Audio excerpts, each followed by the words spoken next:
Monsieur le ministre, permettez au député mayennais que je suis de vous interpeller sur la situation tendue de mon département, puisque vous êtes pas sans savoir que les producteurs de lait réclament un meilleur prix.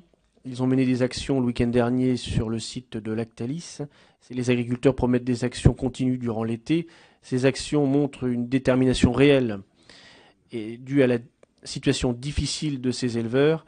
Quelle est donc la position de votre gouvernement pour que les producteurs aient eu droit à une rémunération décente? Monsieur le député, le gouvernement a pris la décision d'engager une négociation avec un médiateur et a forcé la grande distribution à débloquer 25 € sur les 1000 litres de plus pour les producteurs. C'est ça qu'a été l'accord. La médiation a été acceptée.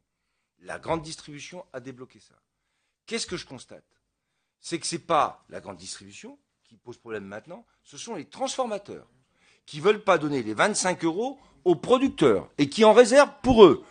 L'exemple de Lactalis ou d'autres qui disent que c'est des avances qui seront remboursables plus tard. C'est pas ça l'esprit de l'accord. Pour le coup, le ministre, il s'est engagé. Et on a reçu d'ailleurs des agriculteurs de Mayenne et qui ont à juste raison un conflit avec Lactalis qui en plus ne respecte pas les contrats qui sont passés. Donc on aura aussi là, ensemble, à l'Assemblée, à discuter dans le cadre de la loi de l'avenir, des corrections qu'on va apporter à la LMA sur la contractualisation, parce que c'est quand même pas possible ce qui s'est passé en Mayenne. Les agriculteurs disant c'est pas normal, on n'a pas ce qui a été négocié,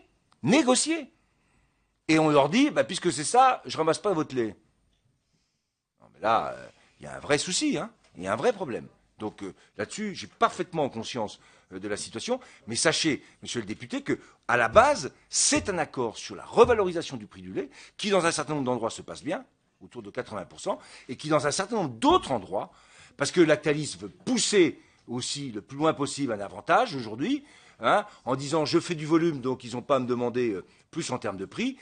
Et elle fait du volume pourquoi Lactalis? Pour exporter de la poudre de lait sur le marché international. Donc eux, ils se font de l'argent en exportant, mais ils ne veulent pas le redonner aux agriculteurs. Donc là-dessus, on sera ensemble pour forcer les industriels et les transformateurs à répercuter cette hausse du prix du lait qui a été acceptée par la grande distribution.